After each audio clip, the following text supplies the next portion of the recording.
Right here in the city of medicine, Durham, North Carolina, inside the Duke University Medical Center, we found one of our own, son of the land, son of the soil, Ghana, who is doing extremely well here. And I want to read his credentials to you because there's quite a number of them to be read out. So he's Professor Francis Ali Osman.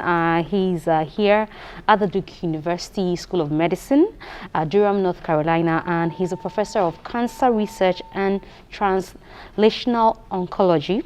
Margaret Harris and David Silverman, distinguished professor emeritus of neurosurgery, and he's director for specialized program of excellence in research and treatment of brain cancer, and he's a member of the National Cancer Advisory Board of the U.S. He was appointed in 2016 by the President Barack Obama, reappointed by President Donald Trump and also Joseph Biden. What a great man we have. From Ghana, serving all the way in the United States of America. Great to have you, sir. Thank you very much. Those are huge credentials you have there. I'm sure somebody will ask, how many years did it take him to get all of these? Let's say a few decades. Few decades, about 2, 3? Yeah, about 3. I think I was speaking around 3. But, you know, it's always evolving. As you work, things happen and you take new responsibilities. So where did it all start? Did you start here as a doctor, or you were home, came here as a doctor, or you were schooling here? How did you begin the journey? I started college in Ghana at University of Science and Technology, the Kwame Nkrumah University of Science and Technology. And then went to Germany, and that's where I got all my education, and medical research and everything. And then after that, I came to the United States, to San Francisco, at the University of California, to do a fellowship in brain tumors. And the rest is history. And when I finished my training, then I went to University of Washington in Seattle for my first faculty appointment as an assistant professor. And then at what point did you move here to Durham? As soon as I finished in my basic training in Germany, I came over to the US. So I've been here now around 30 years. And you seem to be doing so well. The one that catches my attention most is the fact that you belong to a board that, as an appointed member, it wasn't just by virtue of the fact that, oh, you're a doctor or some neurosurgeon, but you were appointed by Barack Obama, retained by Donald Trump, and also Joe Biden. How does that feel? Well, it's an honor to always be asked to serve at that kind of a level. And I've been doing it. I was appointed in 2016, and actually before that, I served other boards at the national level. And I think through that experience, when it came to that point, and the president was looking for candidates to appoint to the National Cancer Advisory Board, my name was put to him. So I went through the whole process of vetting and so on and got appointed. So it's an honor and a recognition of the efforts that one has done over the years. And from what I understand, you and the board members have been tasked to find a cure to cancer. Yeah. The main charge of the board is to advise the president. That's why it has to be appointed by him, and through him the country on all problems related to cancer. Cancer is a major challenge to the country in terms of lives, in terms of the economy.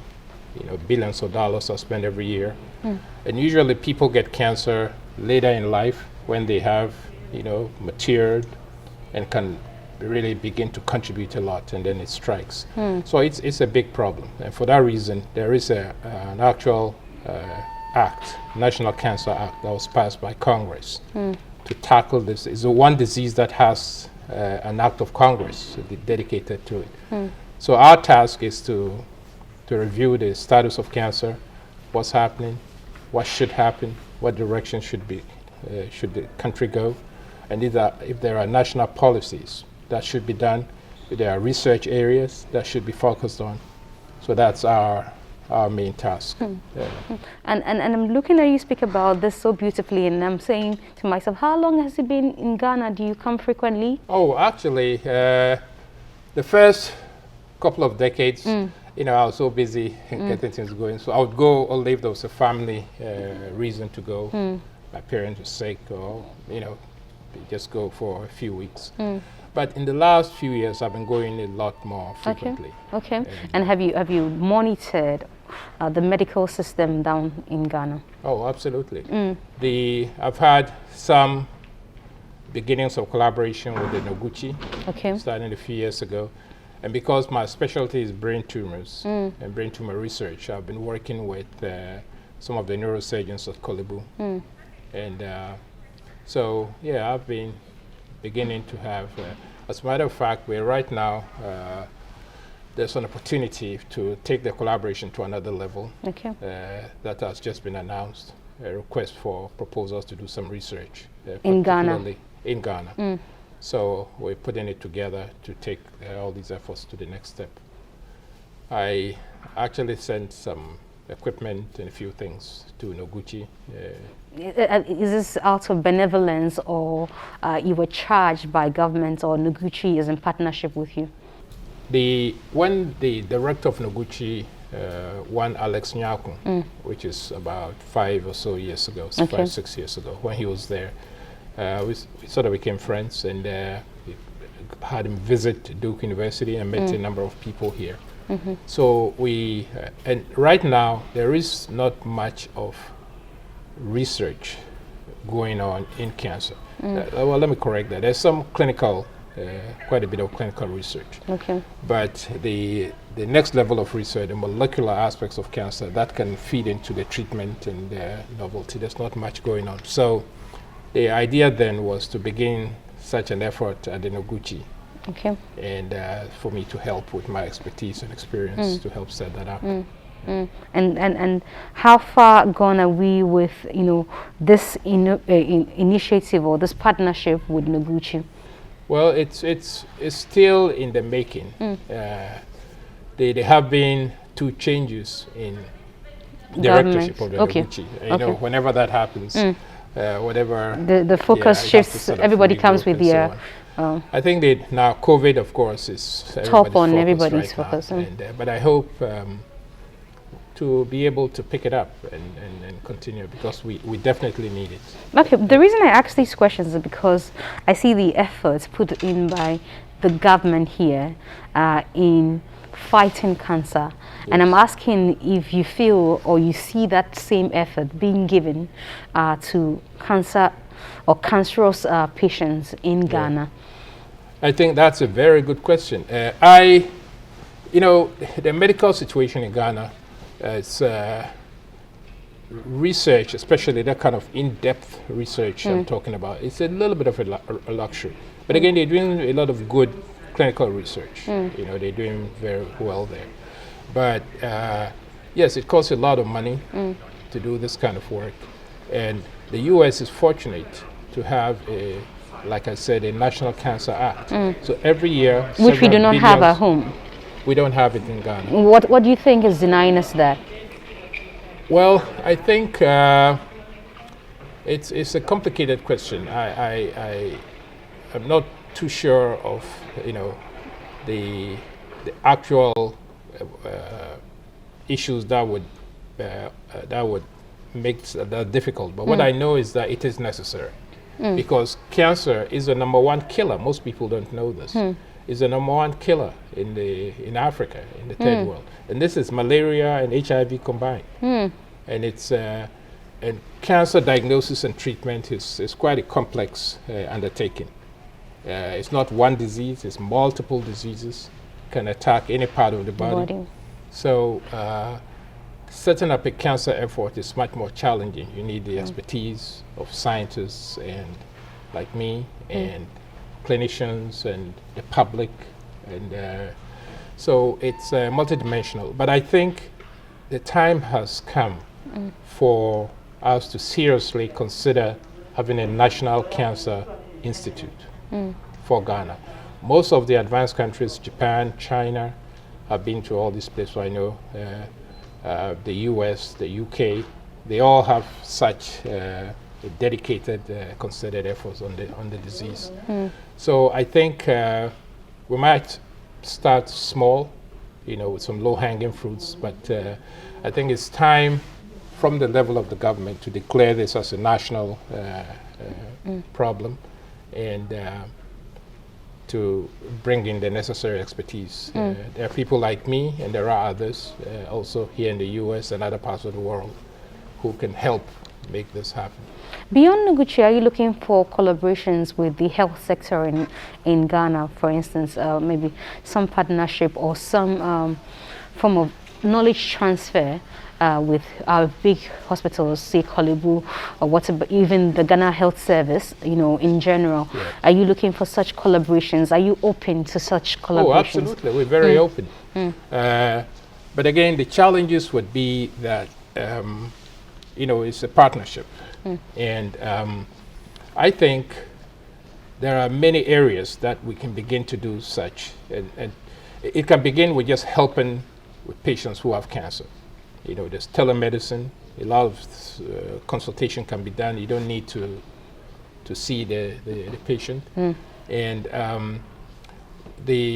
but in cancer today, where it's leading to, you have to know a little bit more of the molecular nature, the genetics that every cancer is a little bit different, and the expertise and infrastructure you need to be able to do that is not readily available.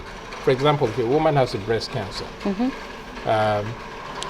have to subtype that breast cancer. There's something we call triple negative breast cancer, which is a very aggressive type of breast cancer, which actually Africans tend to get a little bit more. Now, to determine whether or not it's a triple negative breast cancer, you have to do some molecular analysis. And then you need the patients in person. That's right. Well, you need the specimen from the patient. And then you need the expertise and the infrastructure to be able to tease out the genetic makeup, of these so-called receptors. And that's very important to know how to treat the patient very well.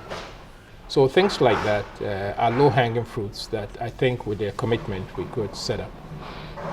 Often these specimens are sent abroad to South Africa or to India or some place like that. Is it because I was going to go to that, and most of them, when there are cases like this, people are flown abroad. Is it always because we do not have the hands, or is it because we do not have the technology that it takes? Yes. I think primarily it's because we don't have the setup and the expertise to do these types of analysis. For example, there are things called in situ hybridization, which you have to take the chromosome in the cancer and look at certain areas of the chromosome. These are relatively sophisticated types of techniques that it goes beyond just the clinical care of the patient. It has to come to the other aspect, that would make it happen. So in part is that, and but I think we can make a commitment to start some of these things. I have had tumor specimens sent to me here to have from Ghana, to send the results back to help people that I know who have approached me. So I think there are lots of areas that we can begin to do this. And then the key thing would be to train people locally. If we have some experts, then they can begin to train some of our own people. And one thing I would like to see more of in Ghana is that Legon has some of the basic scientists, biochemists, immunologists, and so on. And at least from my perspective, and I may be wrong with this, there's not much collaboration and inclusion of these people into the medical school. Each one does their own things sort of separately. Here is very different. And this at Duke University, the basic scientists and the clinicians, we talk all the time, and we cross-fertilize. So when complex scientific questions come, they have the in-depth expertise to inform us, and vice versa. I think that can be, some of it I'm sure is going on, but that can be leveraged to even a higher level. Are you looking forward to returning anytime soon to come, help in the training? Oh, I would love to. I would love to. You love to. Are you waiting that you're called upon, or you would fold and say, okay, Yeah. I'm finally coming to Ghana to help my people? That's an interesting question. I think it's going to be a combination of both. If there is a commitment to tap into the diaspora, in different areas of the diaspora, and I think that would help. As I told you, I have started, my own personal efforts to get this going. But that's how it's happening. But I think a national commitment in that China is doing that, India does that a lot. A lot of these are Singapore and so on, and they are now very advanced and doing a lot of good things. So I think there's lots of room from the government perspective and from the individuals also to cross-fertilize, cross-leverage each other to take it to a higher ground. I know there is an Office of Diaspora Affairs in Ghana, so that's a good start. But I think there's lots of wonderful room there to do some good things. Well, thank you very much for granting us an opportunity to speak to you. We're looking forward to one day having you. Hopefully, there's some national commitments, like you've been saying, and then you come and then, impact. Since you're doing great works here, it would be nice that we have you replicate, what you're doing here down there in Africa. Advancing in age, after all these years. So it would be great to crown my, professional life with being able to give back whatever it is I have gained and been blessed with over the years. That would be a great pleasure. Thank you very much, Professor Francis Ali Osman. It's my pleasure. And thank you for meeting with me. All right, sir. Okay.